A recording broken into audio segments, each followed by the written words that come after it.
El nazi número 1, Hermann Göring. Episodio 2, el lugarteniente.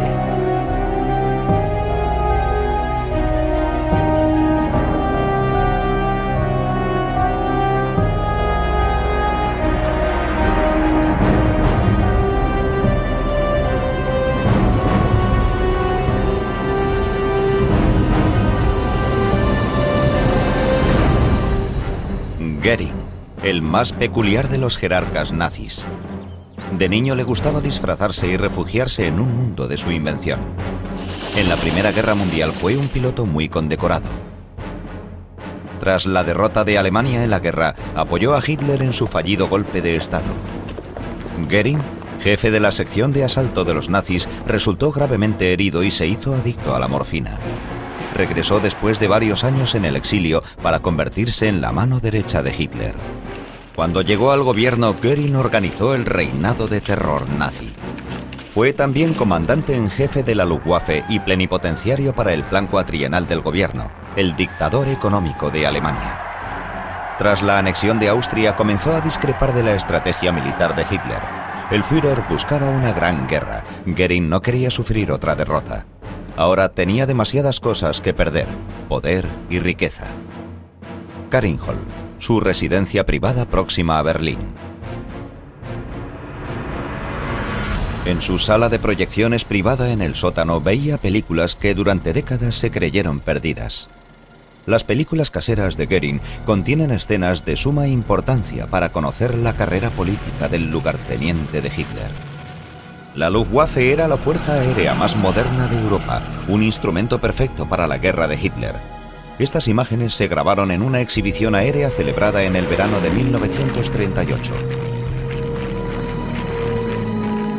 El viejo amigo de Göring, Ernst Udet, se encargó de la modernización de las fuerzas aéreas. Göring alardeó ante Hitler de que la Luftwaffe era invencible. Lo que más le importaba a Göring eran sus relaciones con Hitler. Hitler tenía que estar al mando. Hitler era Alemania. Hitler era el futuro. Göring no siempre estaba de acuerdo con lo que decía Hitler, pero sus discrepancias se limitaban a temas de estrategia política o militar. Pero Göring nunca tuvo dudas respecto a lo esencial. Y lo esencial era que la misión de Hitler era salvar a Alemania. Y Göring quería estar a su lado cuando Alemania estuviera salvada y emergiera triunfante. Göring era consciente de que sin Hitler él jamás hubiese sido tan importante como lo era en aquellos momentos. En marzo de 1938, tras la anexión de Austria, Hermann Göring estaba en la cúspide de su poder. Pero solo 6 meses más tarde llegó a un pacto secreto con Gran Bretaña y Francia a espaldas de Hitler que permitió a Alemania invadir los Sudetes, una región checoslovaca de habla alemana.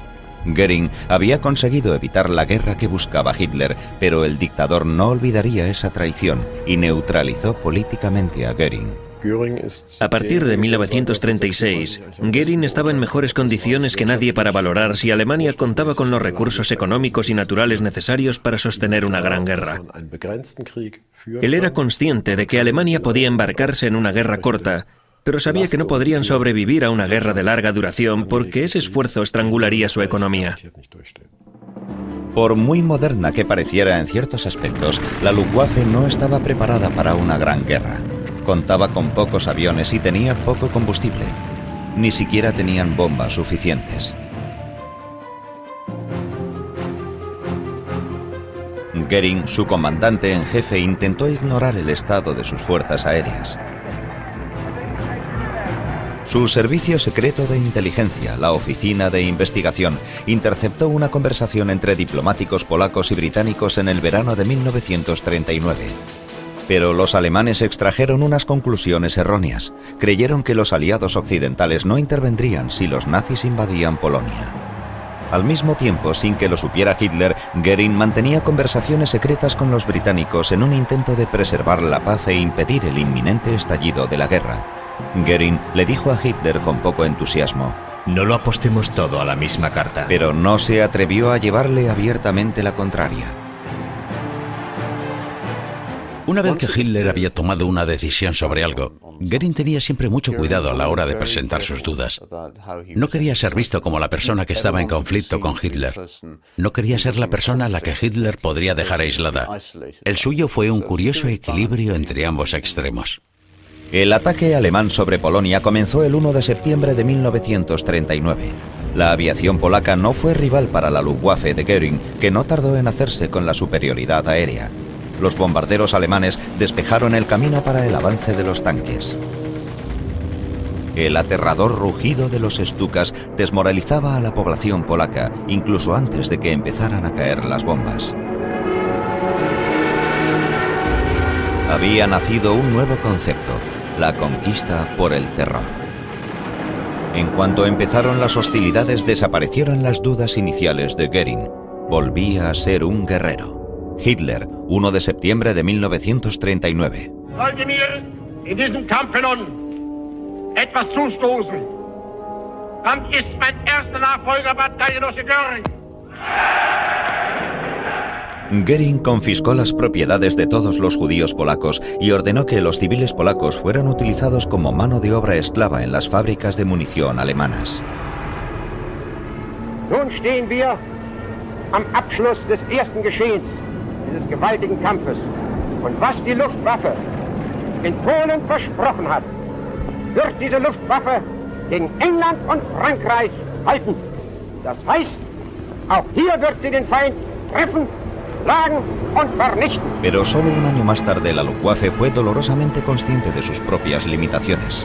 Dunkerque, en la costa francesa del Canal de la Mancha. Contrariamente a las promesas de Göring, la Luftwaffe fue incapaz de impedir la evacuación de 338.000 soldados franceses y británicos, y sin embargo, al menos públicamente, la reputación de Göring no sufrió menoscabo. Der Führer berief den Reichstag ein. Verlieh dem Oberbefehlshaber des siegreichen deutschen Heeres den Marschallstab. Hitler quería que Göring estuviera en todo momento por encima de los otros comandantes alemanes. Por eso le nombró Reichsmarschall o Mariscal del Reich, un título inventado ex profeso para él. El de Reichsmarschall es un título casi medieval. Göring se convierte en la segunda persona en importancia de la corte de Carlomagno, por decirlo así. Creo que este fue un momento culminante en la carrera de Göring, porque estaba a punto de conseguir todo lo que se había planteado en los inicios de su carrera política. La derrota de Francia abrió nuevos horizontes para Göring y le permitió disfrutar plenamente de sus pasiones privadas. París estaba ahora bajo control alemán. Aquello era un sueño para un Göring amante del arte.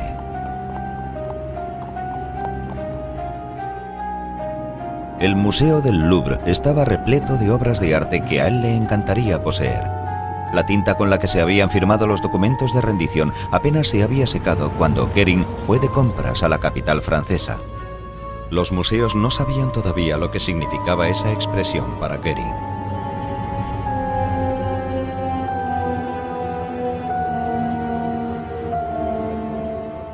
Göring llegó a París con un plan en mente.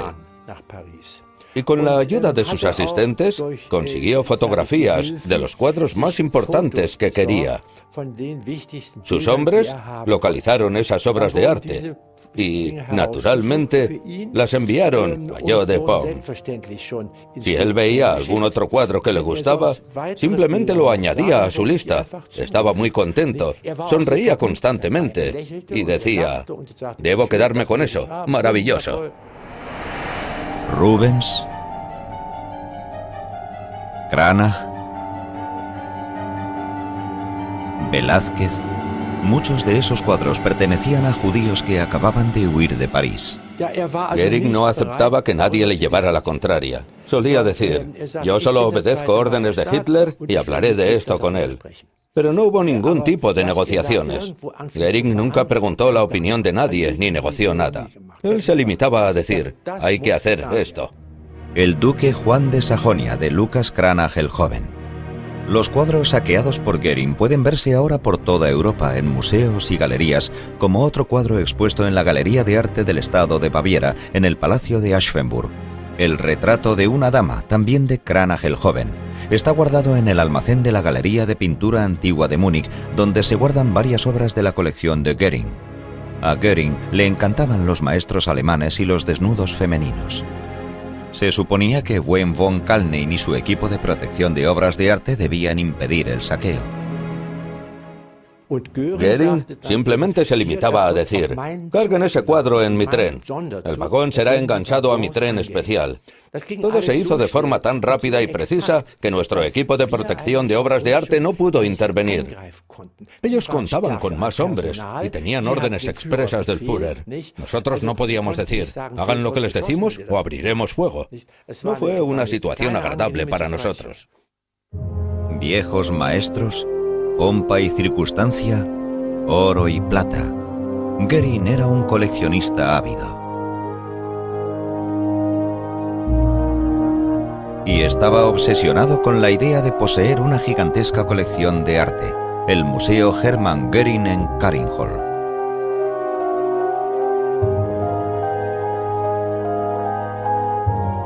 Todos sabemos, gracias a su biografía, que era la clase de persona a la que le gustaba la ostentación y quería ser el centro de atención en todo momento.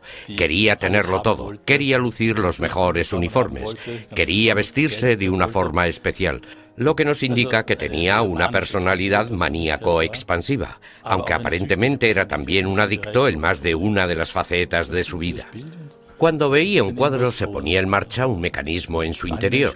Si una persona normal ve un cuadro, es posible que quiera poseerlo. Pero en el caso de Göring está claro que se producía un fenómeno muy curioso en su interior que le diferenciaba de los demás. Göring nos recuerda a algunos personajes literarios como el bibliófilo de Flaubert, que mataba y encargaba a la gente que matara por él para conseguir ciertos libros. En su caza de obras de arte de propiedad judía, Göring envió a sus subalternos a peinar todos los territorios ocupados. La colección de arte de Eugene Gutmann. Sus compradores persiguieron la colección Gutmann, propiedad del fundador del Dresdner Bank. Cuando los matones de Göring se presentaron en la residencia de Gutmann, próxima a Ámsterdam, su nieta Lili tenía 9 años.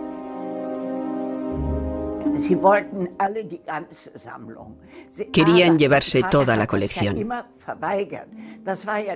Pero mi padre se negó tajantemente a entregársela. No lo permitió. Mi padre se negó a entregarles la colección hasta el último momento. Les dijo que no podía entregársela porque no era suya, que no le pertenecía a él. Les dijo que la colección era de su cuñado. Aunque no era cierto, no era más que una excusa para impedir que se llevaran la colección.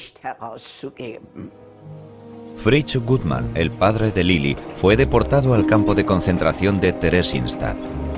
Gutmann se negó a entregar la colección y le apalearon hasta matarlo. También su mujer fue víctima de la codicia de los ladrones de arte.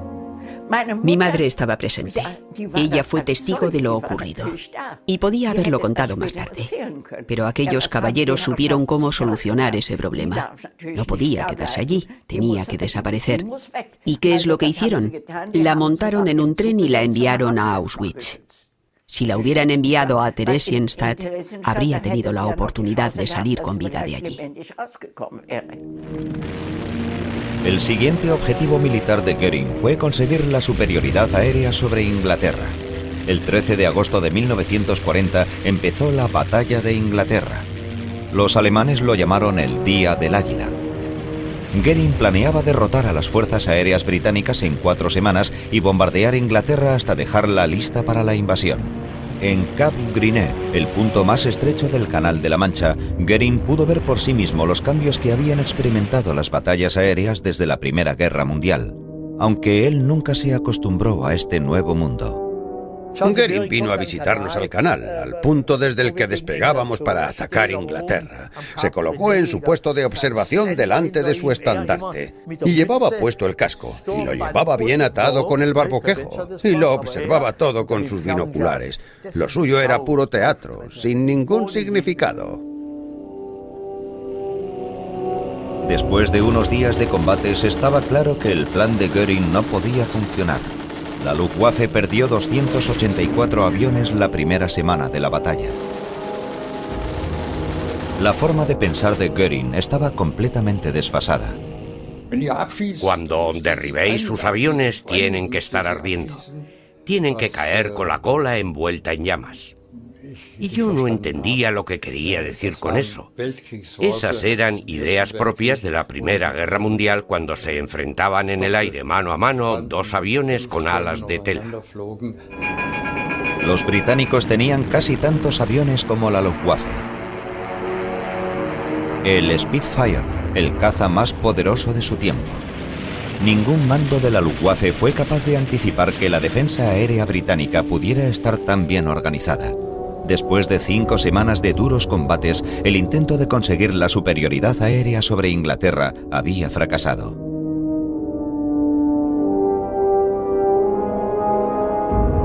Fue la primera gran derrota de Göring.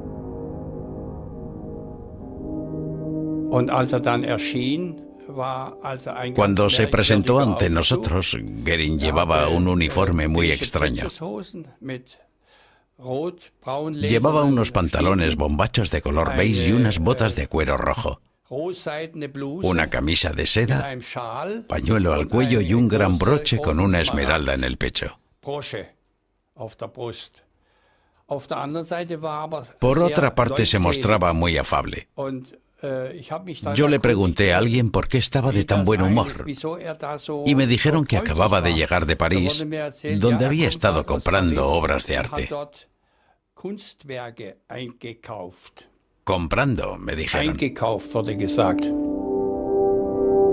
Delante de las cámaras, Göring vestía un uniforme algo más modesto, mientras repartía cruces de hierro con generosidad.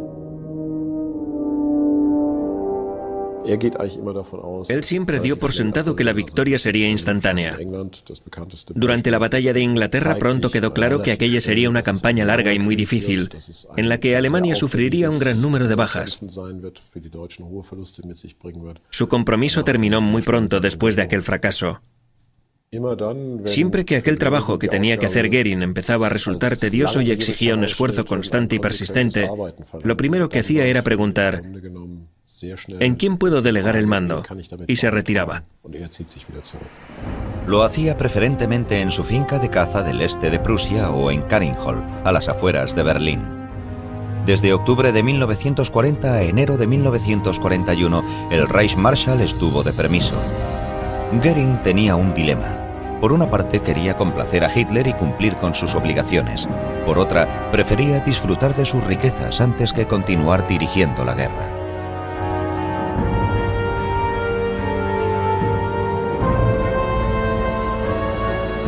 Göring sabía desde enero de 1941 que Hitler planeaba atacar a la Unión Soviética. Göring consideraba ese ataque desaconsejable, pero se cuidó mucho de enfrentarse abiertamente a Hitler. Al igual que en 1939, Göring volvió a intentar que Hitler no lo apostara todo a una sola carta. Esta vez, Göring llegó a revelar al ejército aliado la fecha del ataque. Aquello era alta traición, un delito que se castigaba con la pena de muerte. Pero Hitler desoyó las advertencias de Göring. El Ministerio del Aire en Berlín. Como número 2 del régimen, el ministro tenía poder en todos los ámbitos de la Alemania nazi, incluyendo la persecución a los judíos. Reinhard Hendrik, jefe de los servicios secretos de las SS, consiguió una firma decisiva. El 31 de julio de 1941, Göring autorizó a Hendrik a comenzar los preparativos para la solución global del problema judío en los territorios europeos bajo control alemán. Fue el primer paso hacia el asesinato en masa que vino después. Pero Göring puso gran cuidado en que su nombre no tuviera ninguna relación aparente con este crimen.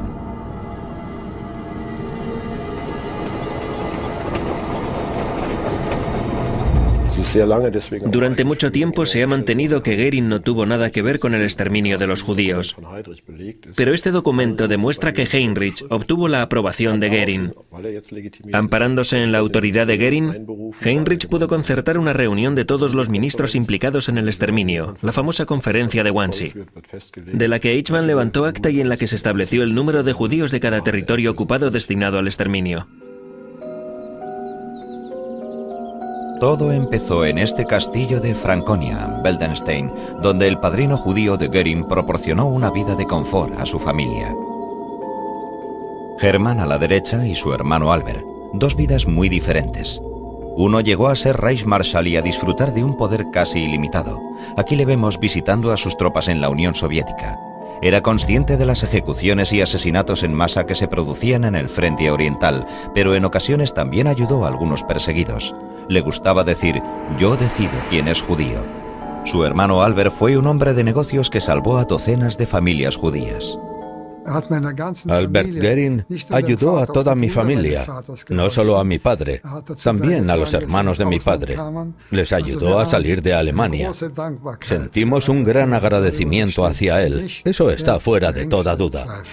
En la lista de personas salvadas por Albert Goering figuran Hans Moser, el compositor Franz Lehár y los Pilser, una familia de productores de cine de Viena. La Gestapo detuvo varias veces a Albert, pero su hermano Hermann se encargó siempre de sacarle de la cárcel.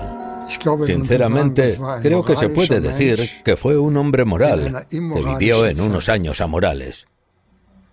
Ese era Albert Goering. Mientras un hermano se dedicaba a salvar vidas, el otro reorganizaba la Luftwaffe para proseguir con una guerra mundial que se les estaba yendo de las manos. El principal problema era que tenían pocos aviones y los que había no destacaban por su potencia. Diseñadores de aviones tan individualistas como Wilhelm Messerschmitt se aprovechaban de que tenían acceso directo a Hitler para luchar por sus propios intereses empresariales sin pensar en la Luftwaffe. No hubo una estrategia de armamento global. Lo que faltaba por encima de todo eran motores potentes, y los nuevos diseños largamente esperados no superaron las pruebas.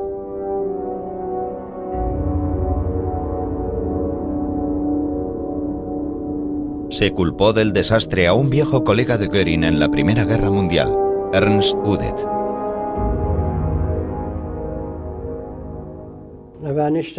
Udet no era el hombre adecuado para aquel trabajo. Lo único que sabía era cómo pilotar un avión, y en eso era excelente. Pero sus dotes como organizador eran claramente insuficientes. En el Ministerio del Aire en Berlín, Udet se confesó incapaz de hacer realidad las expectativas de su amigo Goering, cuadruplicar la potencia de las fuerzas aéreas y reducir las fuertes bajas que estaban sufriendo. En Berlín, nadie estaba preparado para una guerra prolongada. Udet no podía defenderse de las acusaciones de Goering. Goering era demasiado poderoso y Udet no quería oponerse a él.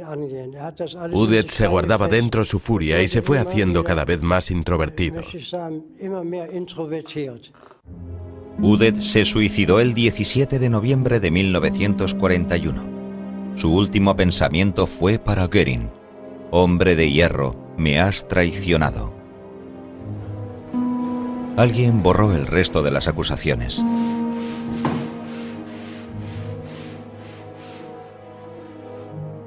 Der Reichsmarschall spricht zum letzten Male zu seinem alten Kampfgefährten. In seiner Rede nennt ihn seinen besten Kameraden, der durch seine Taten unsterblich geworden sei. Werde immer zu den größten Helden Deutschlands zählen. In seinem Lebenswerk hinterlasse uns ein Erbe, das die Zukunft mitgestalten werde. Naturalmente todo eso fue una gran mentira. Ni siquiera su madre, cuando le informaron de su muerte, supo que su hijo se había pegado un tiro. Unos meses después, a finales de marzo de 1942, los alemanes fracasaron en su intento de tomar Moscú. Solo en Rusia, el ejército alemán perdió casi 1.700.000 hombres entre muertos y heridos. La guerra había llegado a un punto de inflexión. Al mismo tiempo, la aviación inglesa comenzó con su campaña de bombardeos nocturnos de ciudades alemanas. Los primeros blancos fueron Lübeck y Rostock. Cuando 1.000 bombarderos atacaron Colonia en mayo de 1942, Goering estaba en el castillo de Weldenstein infravalorando la gravedad de la situación.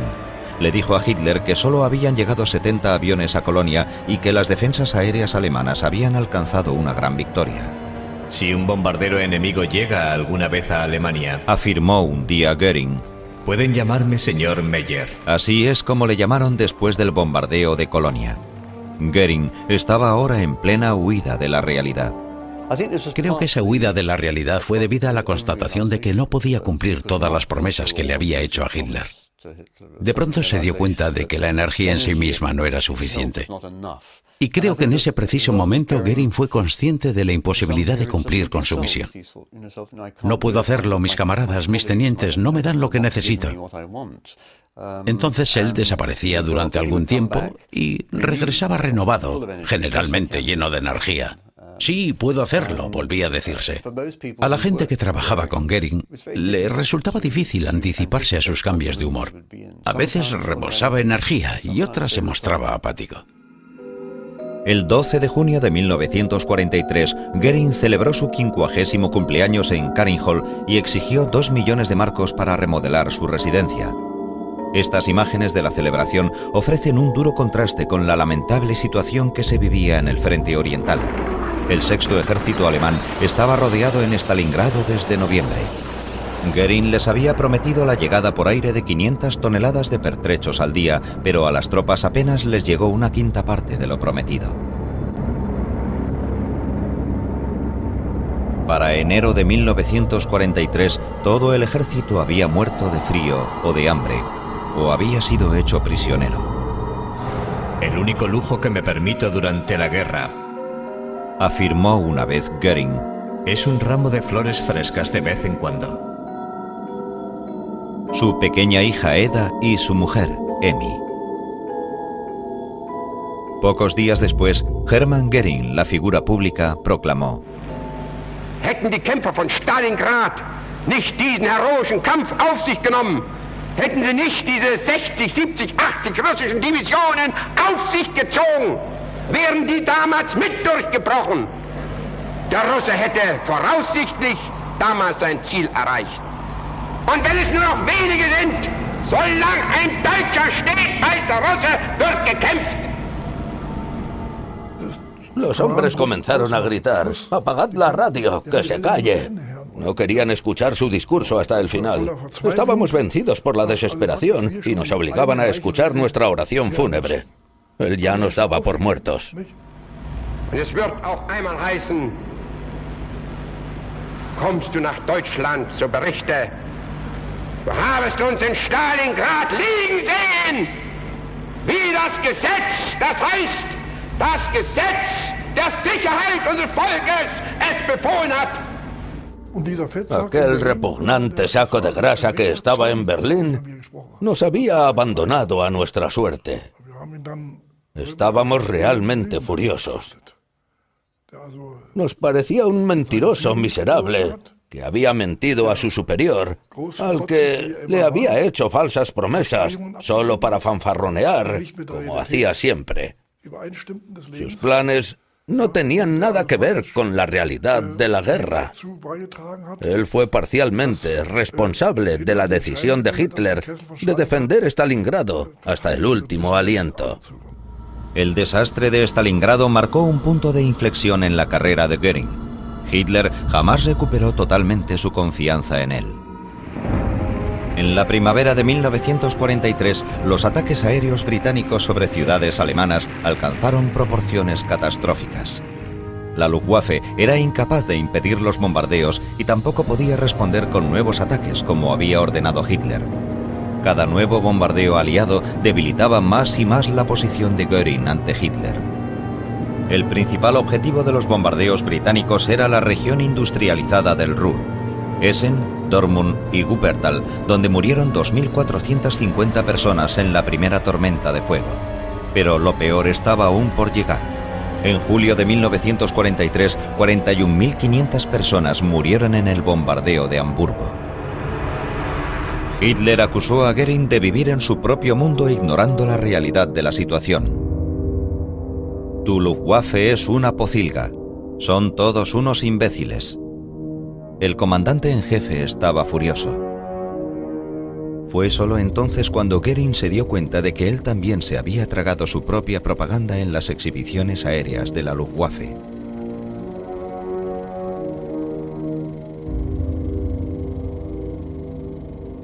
Goering necesitaba una cabeza de turco.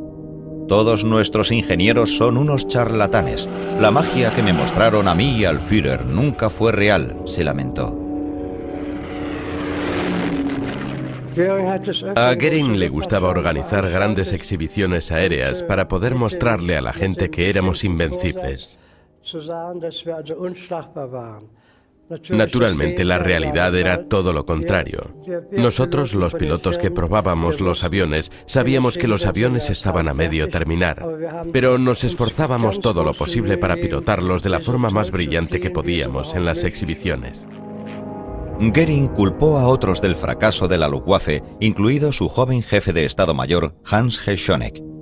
«No puedo seguir trabajando con el Reichsmarschall», escribió Heckschonek antes de suicidarse también.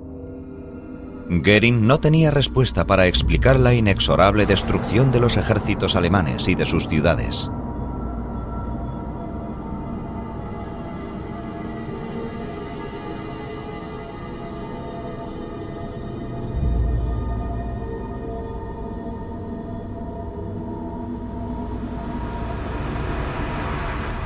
Reichsmarschall Hermann Göring auf Besichtigungsfahrt bei unseren Luftverteidigungskräften. Der Reichsmarschall lässt sich von seinen fliegenden Besatzungen berichten. Er überzeugt sich persönlich von dem Stand der Luftverteidigung und der Einsatzbereitschaft der Verbände.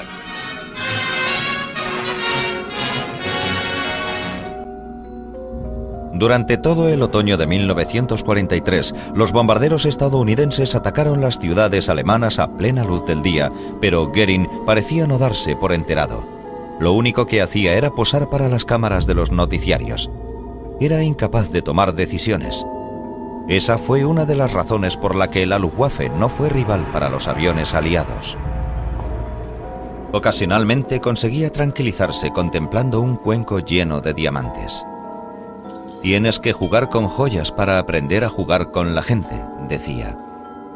El ministro de Exteriores italiano, el conde Chiano, observó que Göring se tranquilizaba por completo cuando jugaba con diamantes. Otros se dieron cuenta de que tenía la mirada más vidriosa que de costumbre. Su adicción a la morfina no le había abandonado.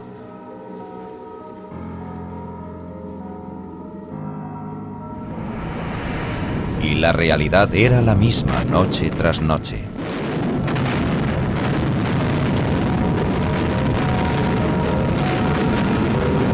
Durante el invierno de 1943, los aliados empezaron a bombardear Berlín. La reputación de Göring estaba ya por los suelos. La situación de la Luftwaffe en el frente oriental era igualmente desastrosa. Hace tiempo que habían perdido la superioridad aérea. Pero Göring nunca vio imágenes como estas con sus propios ojos.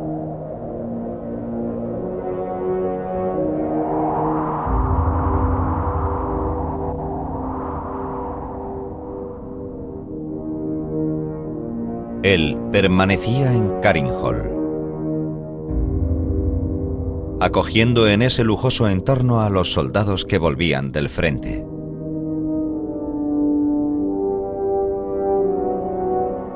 Naturalmente, a todos nosotros nos causó una gran impresión aquel alarde de lujo. Karinhol era un palacio. Entrabas en la casa y veías los tapices de Göring. A nosotros todo aquello nos resultaba totalmente ajeno. Veníamos del frente oriental.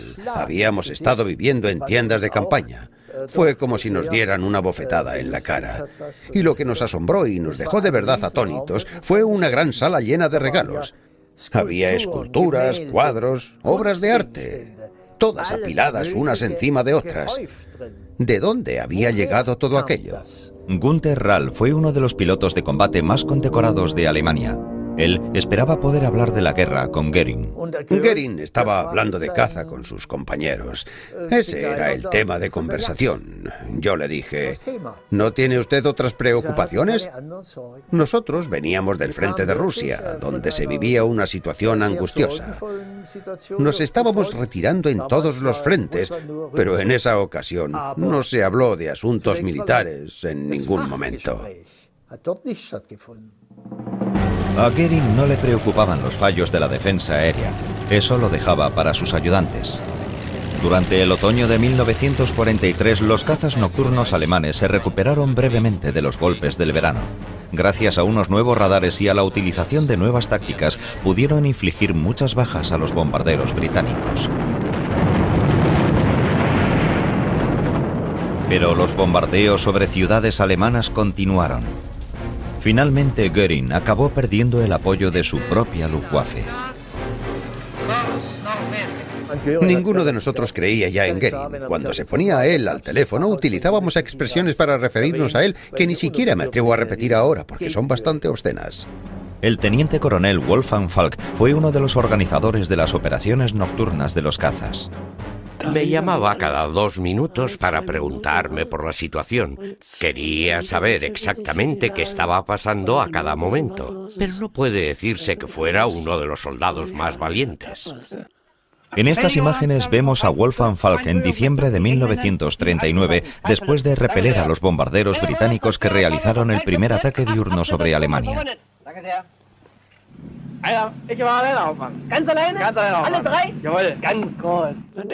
Yo solo le conocí después de ser nombrado mariscal de campo, pero al final alcanzó un nivel de incompetencia máximo y perdió todo contacto con las tropas. Los ataques aéreos sobre las ciudades alemanas se analizaban en profundidad en el cuartel general de Goering, pero Goering parecía ausente, desinteresado, a veces incluso impaciente.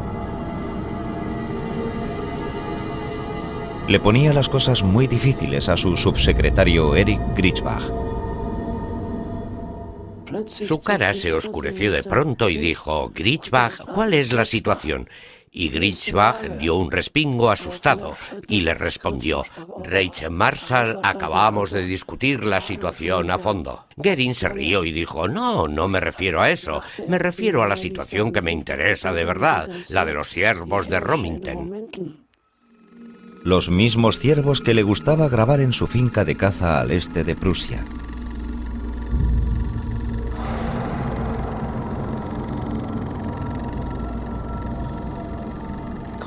Gritzbach corrió al teléfono, volvió enseguida y le puso al corriente. El ciervo número 58, gran elector, se ha movido de la sección 48 a la sección 56. Y Goering le replicó: «¿Lo ve, Gritzbach? Esa es la situación que me interesa. A partir de ahora quiero recibir un informe detallado todas las noches». Goering visita a Hitler en su cuartel general, la guarida del lobo. La decadencia de la Luftwaffe crispó las relaciones entre el Führer y su lugarteniente. Las suyas eran dos personalidades muy diferentes: el amante de la buena vida a quien la guerra le traía sin cuidado, y el comandante en jefe cuyo único interés era la aniquilación total de sus enemigos. Ambos hombres estaban unidos por unos lazos muy peculiares. Goering era muy leal a Hitler. Por muchos errores que cometiera, siempre permaneció leal a él. Y Hitler respetaba la lealtad. Para él, la lealtad hacia sus camaradas era la característica esencial de los alemanes. Y a pesar de todas las críticas, Hitler siguió siendo leal a Goering casi hasta el final.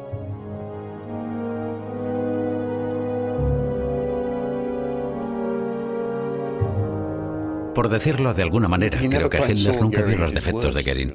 Creo que de haberlos visto podría haber dicho: «Me parece muy bien, pero hasta aquí hemos llegado». Goering tenía su propio mundo, un mundo por el que Hitler no mostraba ningún interés. Esta reconstrucción nos muestra cómo imaginaba Goering que podía ser su museo Hermann Goering de Karinhol. Enormes salas de exposición reservadas para los tesoros artísticos que había saqueado por toda Europa. Este es el aspecto que debería tener en 1953.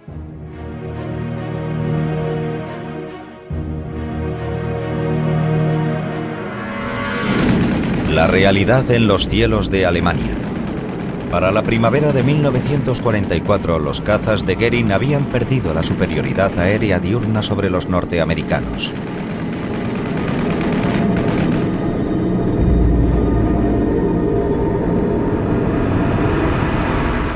El Museo Hermann Goering.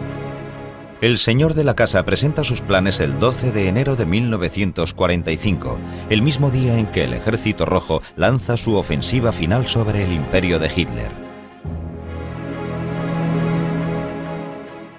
Ninguno de estos planes se hizo realidad, pero nos sirven para descubrir cómo se veía Hermann Goering a sí mismo.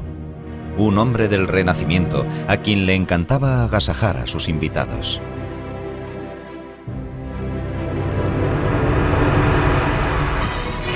Rast auf der Landstraße. Der Reichsmarschall im Gespräch mit Bewohnern der Luftnotgebiete.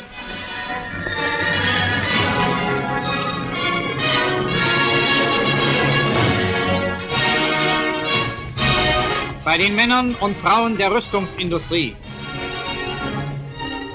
Goering quería sentirse amado y de hecho lo fue por demasiada gente durante demasiado tiempo. Goering intentaba mostrarse campechano con la gente y por eso era tan popular. Se mostraba relajado con la gente y hacía chistes. Siempre que hablábamos de Goering, nos referíamos a él como el señor Meyer. También le llamábamos el plomero, por la cantidad de medallas que llevaba encima. Había un chiste que decía que Goering llevaba un cartel en el pecho donde ponía "Continúa en la espalda", dando a entender que le colgaban más medallas de la espalda. Cuando nació mi hermano, mi madre dijo: Goering es ahora el padrino de nuestro Bernhard y tenemos que llamarlo Hermann Adolf.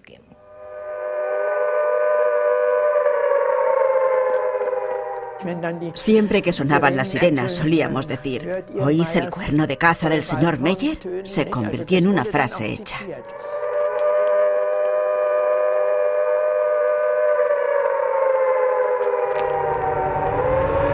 Solo una vez durante toda su carrera se vio Hermann Goering personalmente expuesto a un bombardeo.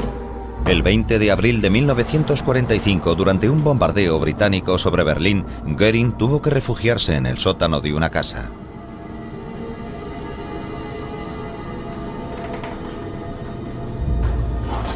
La gente reaccionó con sorpresa cuando reconocieron al Reichsmarschall envuelto en pieles. Un testigo recuerda: no sentíamos ningún resentimiento hacia él. Nos parecía que él también era una víctima.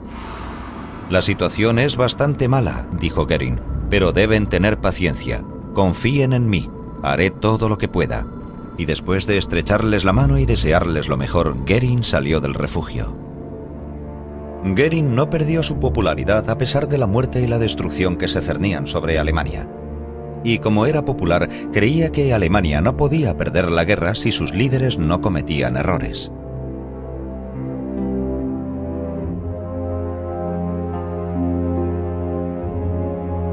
El teniente coronel de la Luftwaffe, Günther Rall, fue testigo de cómo Goering había perdido todo contacto con la realidad.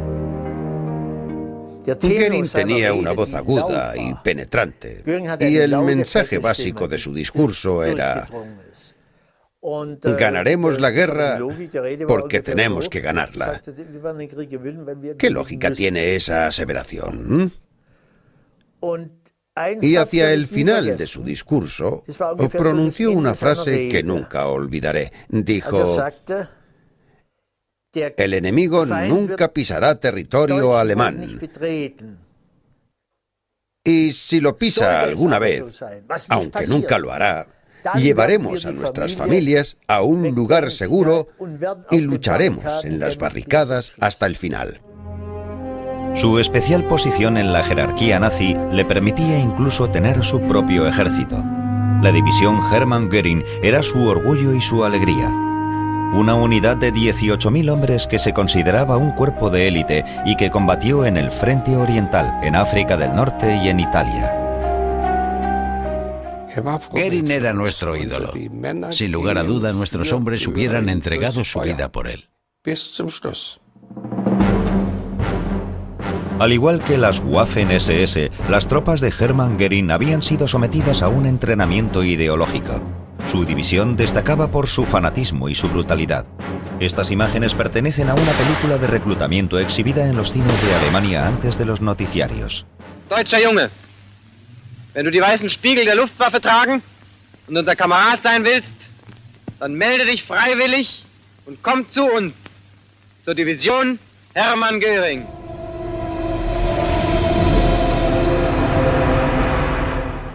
Luego habló de los traidores, de los que habían sido los causantes de la caída del Frente Oriental. «Son todos unos traidores», gritó. «Pero vosotros le daréis su merecido a esa escoria de la infantería rusa». A él le parecía aceptable entregar Rusia, pero nunca podía entregarse suelo alemán. Pero si el destino nos da la espalda y los rusos llegan a entrar en esta provincia, eso solo podrá ocurrir cuando no quede ninguno de vosotros vivo.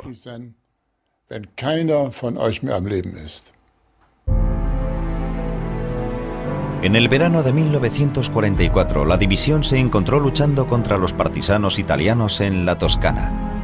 La zona de Civitella, entre Arezzo y Siena, era considerada especialmente peligrosa. Aquí ya habían matado a tiros a 3 soldados alemanes. Los vecinos huyeron, temerosos de las represalias. Los soldados de Göring les volvieron a llevar al pueblo. El mando alemán envió un mensaje. Vuelvan a sus casas porque la población civil es inocente. No nos vengaremos ni tomaremos represalias. La gente regresó a sus casas entre los días 26 y 28 de junio. Calculo que para la tarde del 28 de junio, el 99% de la población había vuelto a sus hogares. El 29 de junio de 1944, los vecinos de Civitella celebraron una misa que Ida Ballo no olvidará jamás.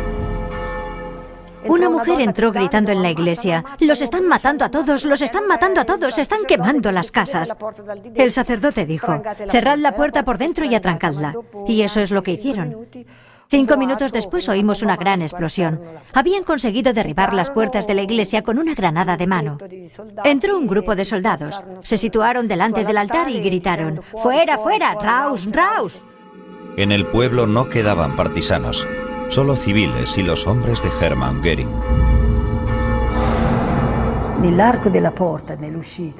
Junto a la puerta de salida había un soldado que llevaba un uniforme de camuflaje de verano, de mangas cortas. Se notaba que era un uniforme de tejido ligero. Y en el brazo podía leerse el nombre de Hermann Göring. Esas palabras se me quedaron grabadas en la mente.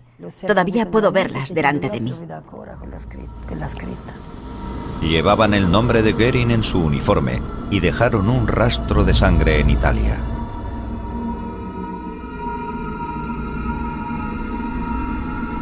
Civitella estaba rodeada por una muralla, como una fortaleza. No había forma de escapar de allí. La horrible selección empezó en la plaza, delante de la iglesia. Los hombres a la derecha, las mujeres y los niños a la izquierda. Buscaban a los chicos altos. Cogieron a un chico de 14 años que estaba bastante fuerte y le pusieron con los hombres. Y luego nos dijeron a las mujeres que nos fuéramos. Nos gritaban: «¡Fuera, fuera!». Cuando cruzamos la plaza no vimos cadáveres en el suelo, pero las casas ya estaban ardiendo.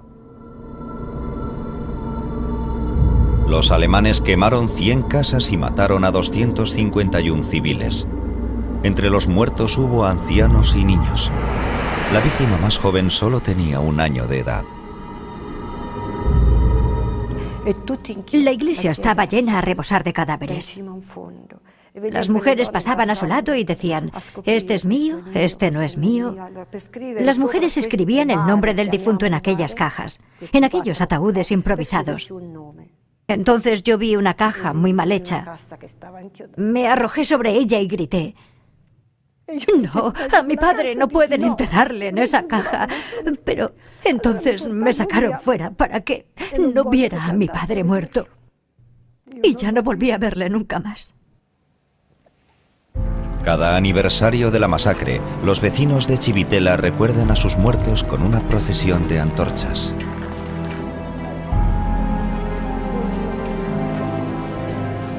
La pregunta de si Göring sabía lo que hacía su ejército en nombre suyo sigue sin tener respuesta en la actualidad. En octubre de 2005 se juzgó en la ciudad italiana de La Spezia a integrantes de la división Hermann Göring sospechosos de cometer crímenes de guerra.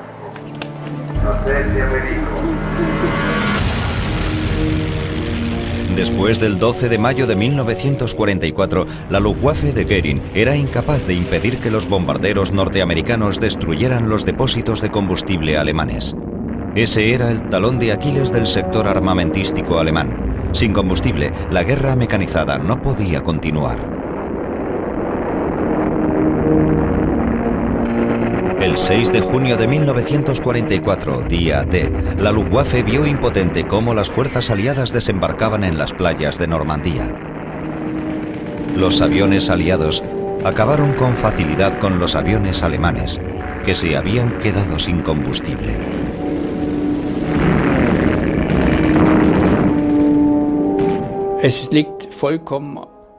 Estaba claro como el agua que estaban sacrificando a la Luftwaffe de forma deliberada. Aquellos jóvenes pilotos llenos de entusiasmo recibían un entrenamiento muy deficiente, o lo que ellos llamaban un curso corto. Y luego eran enviados al frente, donde eran abatidos en remisión. Es evidente que el comandante en jefe de la Luftwaffe había fracasado completamente. ¿Y cómo reaccionó Göring a esas pérdidas? Recibió un informe el 13 de octubre de 1944. En él, el jefe de Estado Mayor, Werner Kreipe, realizaba un análisis sincero de la situación y presentaba las perspectivas de la guerra aérea en 1945. El documento disgustó tanto a Göring que lo rompió, pero los pedazos han sobrevivido. La situación de la Luftwaffe se caracteriza por un cambio de la guerra ofensiva a la defensiva. Irritado, Göring marcó ese párrafo con un signo de interrogación. La artillería antiaérea se ha mostrado incapaz de conseguir un efecto decisivo en la defensa antiaérea.